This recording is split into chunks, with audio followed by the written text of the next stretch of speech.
Собранискиот спикер Талат Џафери тврди дека законот за употреба на јазиците е донесен според процедурата, а председателот Иванов е должен да го потпише указот за негово стапување на сила.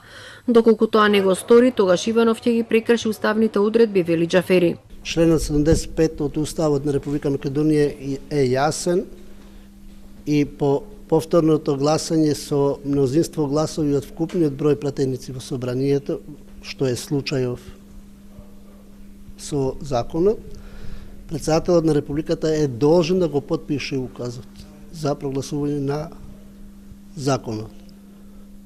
Воспротивно ги крши уставните одредби. И премиерот Зоран Заев преку видеообраќање порача дека законот е во согласност со уставот и дека со унапредување на правата за употреба на јазиците не губи никој, туку напротив се овозможуваат услови за подобра комуникација меѓу граѓаните и институциите.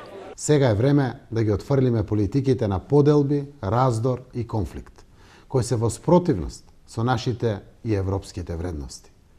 Наша должност и одговорност треба да бидат интересите на сите граѓани без исклучок.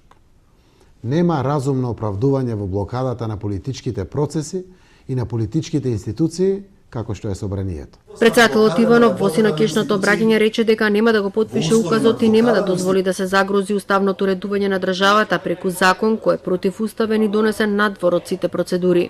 Законот за употреба на јазиците, на начинот на кој што е напишан, но и изгласан, ќе предизвика целосна блокада на работата на институциите. Во услови на блокада на институциите, голема е веројатноста да се отвори прашањето за редефинирање на нашето уставно уредување.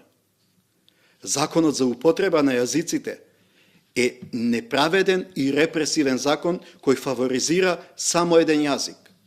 Ваков закон ќе ги продлабочи меѓуетничките тензии и представува закана по меѓуетничкиот соживот. Лидерот на ВМРО ДПМН Христијан Мицковски најави дека ќе поднесат иницијатива до Уставниот суд за оценка на уставноста на законот, како и кривична пријава против Талат Џафери поради флагрантно кршење на уставот и законите. Не е погазено само правото. Ваквиот чекор на носење на противуставен закон е удар и врз соживотот.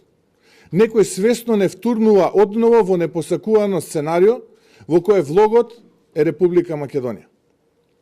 Држава во која правото не владее и не е приоритет. Значи дека е разнишена држава. Беззаконието станува практика и начин на управување. ВМРО ДПМН нема да ги напушти преговорите за реформските закони затоа што нивен приоритет е економски подобра, стабилна и евроатлантска интегрирана држава.